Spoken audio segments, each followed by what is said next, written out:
সব জল্পনা কল্পনার অবসান ঘটিয়ে অবশেষে উদ্ধার হল শাহজাহানপুর রেলওয়ে কলোনির 4 বছরের শিশু জিহাদ, কিন্তু তাকে আর জীবিত অবস্থায় পাওয়া গেল না। এলাকাবাসী নিজেদের উদ্যোগে পানির পাম্পে পড়ে যাওয়ার 23 ঘণ্টা পর শিশুটিকে উদ্ধার করে। শিশুটির মরদেহ রাখা হয়েছে ঢাকা মেডিকেল হাসপাতাল মর্গে। ময়না তদন্ত শেষে রোববার তার পরিবারের কাছে লাশ হস্তান্তর করা হবে। এদিকে ফায়ার সার্ভিস ব্যর্থতার জন্য ক্ষোভ প্রকাশ করে শাহজাহানপুর এলাকায় ব্যাপক ভাঙচুর করেছে বিক্ষুব্ধ এলাকাবাসী। রিপোর্ট করছেন আরিফুর রহমান।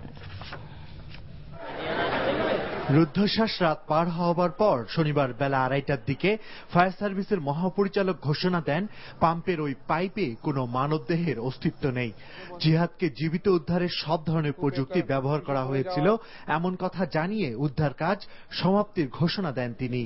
বিশেষজ্ঞ ব্যক্তি অন্যান্য সংস্থার সাথে আমরা ডিসকাশনের মাধ্যমে পরিপ্রেক্ষিতে শিশুর অবস্থান এখনো নিশ্চিত হতে পারেনি এবং ক্যামেরাটি আরো নিচে নামানো যাচ্ছিল না এবং উদ্বোধনী পদ্ধতিতে প্রায় 30 কেজি ওজনের একটা ক্যাচার রেডি করেছিলাম। এটা দিয়েও আমরা এই যে শক্ত লেয়ারটি ভাঙার চেষ্টা করেছি এবং নিচে যেতে পারিনি এবং আমরা ধারণা করছি যে এই মুহূর্তে আর এই যে ব্যক্তিদের এখানে অবস্থান আমরা সম্বন্ধে এখন সন্দিহান। এখন এখানে আর তাদের অবস্থানটা পাওয়া যাচ্ছে না।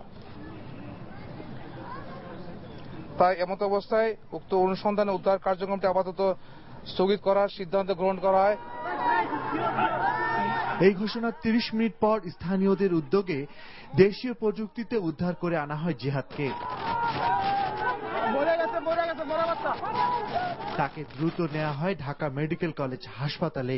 পরীক্ষা নিরীক্ষার পর কর্তব্যরত চিকিৎসক দল 3টা 40 মিনিটে জিহাদকে মৃত ঘোষণা করেন। জিহাদ নামক যে 3.5 বছরের শিশুটি গতকাল শাহজাহানপুরে একটি পরিত্যক্ত পানির পাম্পে পড়ে গিয়েছিল, সেই শিশুটির বডি আমাদের কাছে আজকে বেলা 3টা 30 মিনিটে আনা হয়। আমাদের পূর্ব থেকে আমাদের পরিচালক মহোদয়ের সিদ্ধান্তে গঠিত মেডিকেল বোর্ডের সকল সদস্যগণ সেই শিশুটিকে 15 থেকে 20 মিনিট বিভিন্ন পরীক্ষা নিরীক্ষা সম্পন্ন করার পর এবং তার একটি ইসিজি করার পরে এই সিদ্ধান্তে উপনীত হয়েছে যে এই শিশুটি বেশ কয়েক ঘন্টা আগেই মৃত্যুবরণ করেছে। জিহাদ উদ্ধারের পর শাহজাহানপুর রেলওয়ে কলোনিতে শুরু হয় এলাকাবাসীর বিক্ষোভ। ফায়ার সার্ভিসের ব্যর্থতার জন্য তখন ব্যাপক ভাঙচুর চালায় বিক্ষুব্ধ জনতা। বাচ্চা জুস খেয়েছে, বাচ্চা লাইট পেয়েছে, এগুলো গেল কোথায়? অথচ অভিযান স্থগিত হওয়ার 5 মিনিটের মাথায় পাওয়া গেল। কেন এটা হবে? বন্ধুদের সাথে খেলতে গিয়ে শুক্রবার বিকেলে 4টার দিকে পানির পাম্পের পরিত্যক্ত একটি পাইপের মধ্য দিয়ে প্রায় 350 ফুট গভীরে পড়ে যায় শিশু জিহাদ। বিকেল থেকেই ফায়ার সার্ভিস কর্মীরা শুরু করে উদ্ধার প্রচেষ্টা। রাতে উদ্ধার অভিযানে যোগ দেয় ঢাকা ওয়াসা ও সিটি কর্পোরেশনের কারিগরি দল। ক্ষণে ক্ষণে পরিবর্তন হয় উদ্ধার তৎপরতার কৌশল।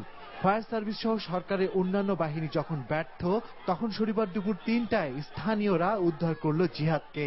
তবে ততক্ষণে তার দেহে প্রাণ নেই। Arifur Rahman, NTV news, Dhaka.